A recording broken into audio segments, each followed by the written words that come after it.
Even if Trump's inauguration goes badly, it still may be better than these disastrous inaugurations of years past.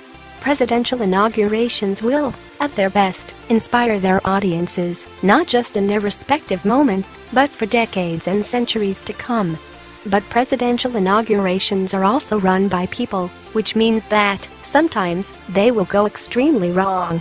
Sometimes, it will be protests that will mar the best planned ceremonies. If you visit our channel for the first time, then please hit the red subscribe button to subscribe us. Today we will look at the 5 most disastrous inauguration in U.S. history. Abraham Lincoln. Though Abraham Lincoln received numerous death threats before both of his inaugurations, it was the vice president-elect who ultimately stole the show at Lincoln's second inauguration in 1865. When Andrew Johnson arrived to take the oath in D.C., he was just recovering from a bout of typhoid fever. In an ill-advised round of self-medicating, Johnson drank the night away at an Inauguration Eve party. Suffering from a nasty hangover the next morning, he quickly drank 3 tumblers of whiskey in his predecessor's office. By the time he made it onto the Senate floor, Johnson was obviously hammered. He gave a long speech about his humble origins and his triumph over the rebel aristocracy, as friends pulled on his coattails and begged him to sit. After stumbling through the oath, Johnson kissed the Bible and was unable to perform his duty of swearing in new senators. When some officials suggested impeachment, Lincoln stood up for his running mate. "It has been a severe lesson for Andy," he said, "but I do not think he will do it again." George W. Bush. While rowdy protesters hit President George W. Bush's limousine with an egg and a tennis ball on its way to the inauguration, even more sullen pranksters were causing a ruckus within the White House itself. Outgoing President Bill Clinton's staff reportedly created thousands of dollars in damage playing jokes on the Oval Office's new residence. Staffers smeared sticky substances on desk drawers and chairs. Phone rerouted lines to wrong numbers. Calls to the chief of staff were directed to a phone in a closet and made it such that more than 30 computer keyboards were missing the letter W.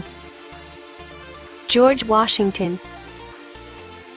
To be fair, George Washington didn't really have much to go on when he wrote his second inaugural address. That's probably why it was so short and boring. At a mere 134 words, the father of America basically said, "Cool. Thanks for having me. I'm going to take this oath now, and if I break my promise, feel free to impeach me." James Buchanan.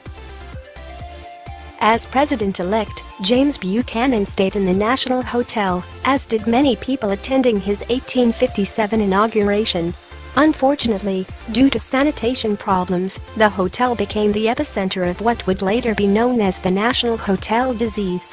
The mysterious illness claimed 36 lives, including 3 congressmen. Buchanan himself was infected twice, but survived. After his first recovery, he felt up to making an inauguration speech in which he called slavery happily a matter of but little practical importance. Andrew Jackson.